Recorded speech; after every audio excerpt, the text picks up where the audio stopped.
কিংবা চীন চায়না হোক না কেন, কোন দেশের দাসত্ব বাংলাদেশের জনগণ আর মেনে নিতে পারবে না, মেনে নিবে না।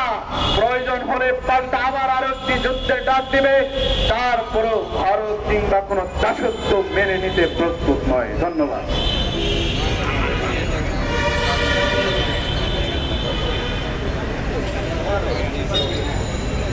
ধন্যবাদ আরিফুল্লাহ ভাই। এই মুহূর্তে বক্তব্য রাখবেন কোটা আন্দোলনের সাহস সৈনিক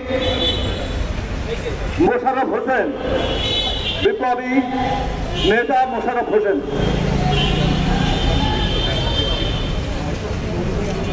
সংগ্রামী সাথী ও বন্ধুগণ, আসসালামু আলাইকুম। আজকে ভারতীয় আগ্রাসনের বিরুদ্ধে যে সমাবেশের আয়োজন করা হয়েছে,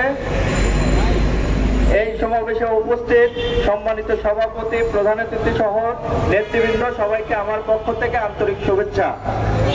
আপনারা জানেন বিগত 17 বছর ভারতের একটা দালাল সরকার এই দেশে ক্ষমতায় ছিল।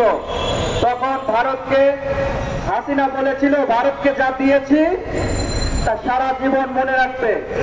কিন্তু অত্যন্ত দুঃখের বিষয়, যখন একটা অভ্যুত্থানের মাধ্যমে একটা ডক্টর ইউনূসের সরকার, যে সরকারকে আমরা ক্ষমতায় বসিয়েছি, সেই সরকার আমাদের কোনো মতামতের কথা চিন্তা না করে তারা ভারতকে ইলিশ দিয়েছে। শুধু ইলিশ দিয়েছে এইভাবে এই নয়, ওনাদের উপদেষ্টা আমাদেরকে কটাক্ষ করেছে, বলেছে আমরা নাকি এ সম্পর্কে কিছু জানি না। চাঁদপুরে যে ইলিশ হয়, চাঁদপুরে নাকি 4000 মেট্রিক টন ইলিশ তৈরি হয় প্রতিদিন। উনি নিজেই জানে না আসলে সারা বাংলাদেশে প্রতিদিন কতটুকু ইলিশ আমাদের দেশে উৎপাদন হয়। সংগ্রামী সাথী ও বন্ধুগণ, সংক্ষেপে বলতে চাই, ভারতীয় যে আগ্রাসন চলছে, পানি আগ্রাসন সহ সাংস্কৃতিক আগ্রাসন, সকল আগ্রাসন রুখে দিতে সবাইকে আবার ঐক্যবদ্ধভাবে রাজপথে থাকার আহ্বান জানিয়ে আমি আমার সংক্ষিপ্ত